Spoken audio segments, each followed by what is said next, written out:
specialist here. I am in a hotel room in Los Angeles right now. About to go film actually a couple of different shows. So, excuse the setting, excuse the lighting, maybe, doing the best we can here. Part of a secure relationship is letting other people know what the context is when something shows up, like curtains, right? Very different. So, there's your secure blast for the day. Hope all is well with going hope all is going well with you guys. There we go. It's early in the morning for me here. Today, I want to talk to you about relationship skills that help, even if therapy stops working. Okay. I was a licensed marriage and family therapist for many, many years. I specialized in severe and extreme trauma. I worked extensively with a lot of families, couples, individuals, people who needed help. I know that therapy has its uses. I know that those uses are not everything that therapy now claims to work on. And I know that plenty of people plateau in therapy and don't know where to go from there. Okay. There's a number of reasons for that. We can talk about those. I do have multiple videos coming out this month, especially about how therapy maybe isn't the answer you think it is to everything. Therapy has things it's good at, but it's not the end of everything. Okay. What we really need to focus on is skills. The things that change your relationships is a couple of key things. One, understanding what you don't know how to do. One major problem I have with a lot of therapy modalities and a lot of therapists is that you come into their office and they are your paid friend to listen to you. And you talk about your experiences. They ask how that makes you feel. You go through the session. Maybe you realize what you think and how you feel. And then you pay them and you leave the session. Okay. Processing like that has its place, but I'll be honest, you should have people in your life you should be processing with. That's not the role of therapy. That is usurping the role of friends, family, confidants, a priest or pastor or a religious figure, other people in your life. So most people are using therapy simply to patch holes in their relationship structures. Okay? What changes your life, really changes it, is experiences. Your brain is a constant learning organic computer. Your brain is different from your mind, the way you think, but your brain influences your ability to think, the options that present, the fear that you have, the anxiety, the stress, whatever it may be. Okay. Your brain influences that, and your brain learns only through experience. Experience is what changes everything. Now, to have the right experiences that shift your brain in the correct ways that you want it to be less fearful, to be more loving, more open, more connected, but with the right people, right? To behave in a secure fashion and become securely attached, you have to have the right experiences. And most people don't know how to have those experiences. This is where skills come in. Skills are what you use to craft better outcomes to your experiences. Most people with insecure attachment, okay, you have a toolbox of relationship skills, a toolbox of relationship skills in front of you. You walk into a relationship. Guess what? You open your toolbox. You have the tools that you've learned so far from the experiences you've had. Are those experiences for good relationships or bad relationships? You can let me know. Let me know in chat. Good or bad? Most people with insecure attachment, they open up the tool chest, and on the left is all the tools for dealing with people who are dishonest, manipulating, hurtful, unkind, don't care about you, don't listen to you, don't trust you, don't care how you feel. Those are insecure attachment behaviors, anxious, fawning behaviors, avoidant flight behaviors, fight behaviors, especially in loud, disorganized, fight, right? Quiet, disorganized, fawn, freeze. All of your tactics are on the left side of your toolbox for bad relationships. We'll call them bad, insecure relationships. But over on the right side of your toolbox, where there should be a list of skills and tools, a pile of tools for good relationships, you got probably nothing. And this is why when you walk into relationships that could be good, all you have is the bad tools. So your experiences keep going in that direction. And you're not going to go toward relationships where you don't have tools. Those will frighten you. They'll intimidate you. They'll confuse you. Those people pick up their tool and then see that it doesn't align with what you're pulling out and they back off. You will stay stuck no matter how long you process in therapy. I had a client the other day told me they were in therapy for 20 years before coming to me. Okay. No matter how long you process in therapy, if you don't master the right skills to then go out and craft the right experiences with the right people, your brain will not change. And that means your attachment will not change. This is why you can spend 20 years in therapy.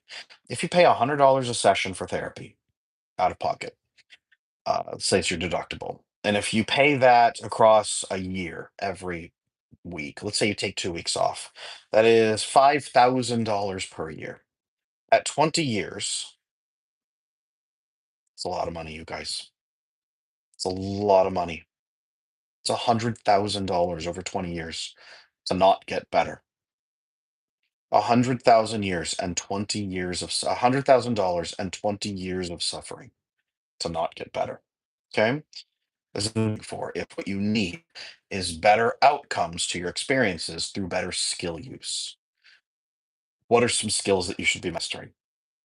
Well, one is being able to ask more curious questions. Most people don't ask questions. I had a female client just the other day who said, Adam, at the end of the day, I'm stressed out and exhausted about all the things I didn't get done. And I'm ashamed to tell my partner because I fear that they're going to look down on me for it and be disappointed in me. So I don't know what to do because they give me tasks to do and I just rush through them. And I don't really know what they want from me. I think they have high expectations. And I said, stop. One skill you're missing to the other person and crafting a solution together. Did you know that you can stop and say, hey, hello, partner. At the end of the day, I'm very stressed out about things I don't get done, and I'm worried that that's going to disappoint you. But I really don't know how to balance things on my own because I'm not really clear on what your expectations are. Can we talk about those, get them cleared out? And then, whenever I'm nervous about what I'm doing and feeling not good enough, can I come and talk to you about expectations and needs and we can clarify them so I feel better? That's a skill. That's a skill. I had another couple I worked with, let's say a couple days ago. It was a couple days ago, actually. It was right before I left for my trip to LA. And they didn't know how to actually feel safe in their relationship. They were both worrying. The other one was someday going to wake up and say, I've had it. I've been miserable for all this time and I'm out. So I said, well, you need to measure how you feel in the relationship. And they say, well, we ask sometimes. And we both say we're fine. Fine is an emotional language, okay? Not useful here. Scale of 1 to 10.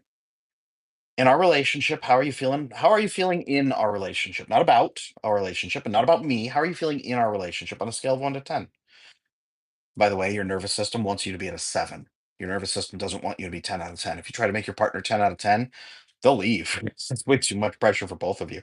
7 out of 10 is ideal for your nervous systems, okay?